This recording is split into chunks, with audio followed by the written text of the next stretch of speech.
America. How we feeling, everybody? Thanks so much for being with us. Monica McNutt in the building. Jay Will already warmed up. SA.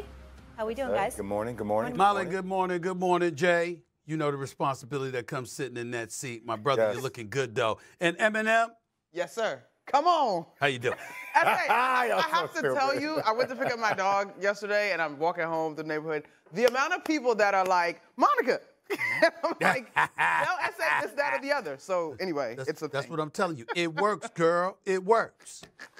What's up, y'all? Let's Guys, go. Let's get it. Let's go. Game one of the NBA Finals from Oklahoma City is on ABC tonight. The MVP, SGA, and the Thunder face off against Tyrese Haliburton and the Pacers, who no one predicted would be representing the East. Hallie knows that to be the best, you have to beat the best.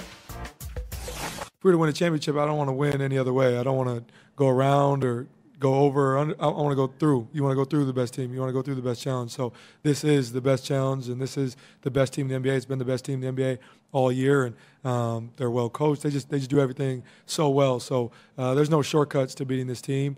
And we know the odds are stacked against us, but, you know, it is what it is. We want to be here. We want to play against the best, and this is the best. So, you know, we're looking forward to the challenge as a group. The Thunder are set to be the third team since 2004 with minus 700 or shorter odds to win the NBA Finals. The Warriors swept the Cavs in 2018, while the 2004 Lakers lost to the Pistons in 5 games. Jay Will, who needs game one more, Thunder or Pacers? So on every show I watch, on every show I participate in, everybody's picking OKC.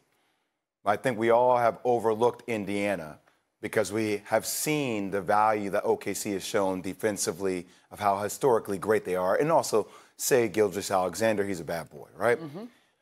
But Indiana has proven to be one of the best road teams, one of the best battle road-tested teams in the entire NBA. At one point, So what you trying to say? They won.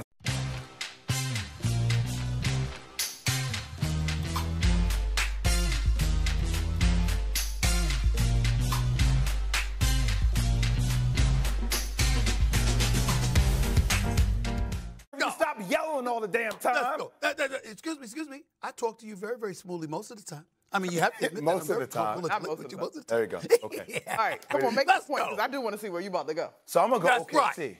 I'm going to go. I think it's most important for OKC to win because every time Indiana has won a road game, it's a psychological gut punch to their opponent. And you give them room. They're like, yeah, we do win on the road. We do come up and suck up all the oxygen in your building, and that's our footprint. So I think for a younger team in OKC who has had 7 days off, it's easy to say, oh, they just haven't found their rhythm. But you don't want to create that narrative. That's not something you want to combat. Get your first win being the younger team at home. Set the tone for what this series needs to be to complete what you need to do in order to win an NBA championship. In fact, I watched that and thought, who in today's league would have said, yeah, I'm a superstar and he not? You know, like, I don't know that anybody would have said anything that was not the appropriate PR answer. And not that I don't think that that was real coming from SGA. On the air. Right, on the air, right? Yeah, on air. But to your point, he's just trying to go hoop, finish picking up this last trophy on an incredible year for him.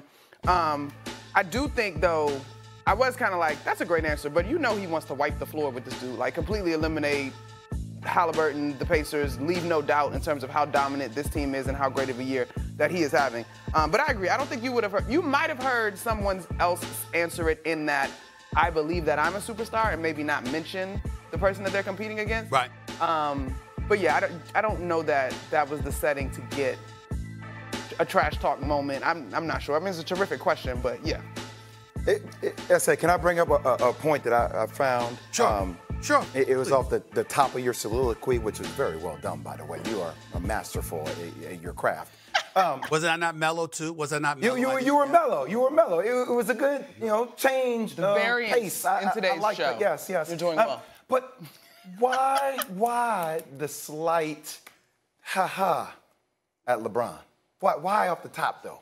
How did I just give a slight? No, I was just asking about when you made the point about not all greats have to proclaim that they're the great. It kind of felt like that's why I said, oh. That was no slight against him at all. But he was the one that said that one right there, I think, made me the GOAT. He was. So that's the only player I know it will refer to because no other player But I wasn't in the GOAT conversation. Okay.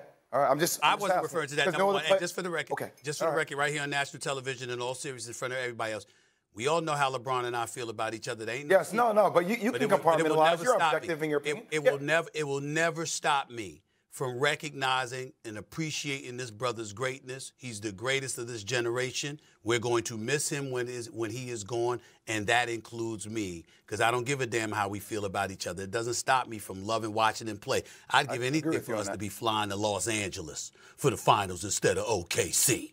It just wasn't going to happen, okay? It just wasn't going to happen. Okay. But in the end, in regards to back to the GOAT conversation, it's also important to recognize this too.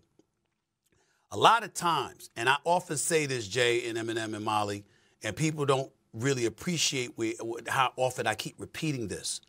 I cannot tell you how many times great players are the ones that talk to us about what should be defining greatness.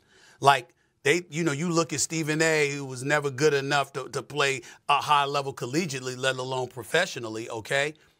You think I'm just coming on the air, running my mouth, and just saying, yo, this is how I feel, bump all of y'all. No.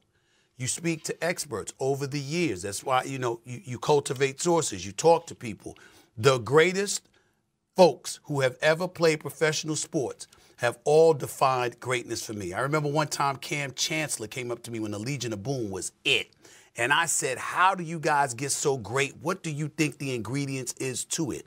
He said, any member of the Seattle Seahawks team at the time that walks through the door, we find their fears and we attack it. We don't give a damn if you're scared of swimming, skydiving, mountain climbing, fighting. We don't give a damn. What you could be scared of rats or whatever. Whatever your fear is, we will expose it to you, because the key to our success is understanding our greatness emanates from the fact that we fear no one. We embrace all challenges, and we will find a way to overcome. Every great person that I've spoken to that I told that story to, they said, yeah, that's one of the elements. That's one of the elements. It's a good story. No, I'm serious. It was. True. I'm a big fan of the Legion of Boom. Love. He told it to me at the ESPYs. Told it to me at the ESPYs back We gotta go to break. in LA. Yeah, I ain't gonna hold you. I'm we confused. had to go to break like 5 minutes ago. What? How you're going to show your fears of rats and skydiving in the middle of a game? It's still a good story, though. Coming up, Giannis Watkins.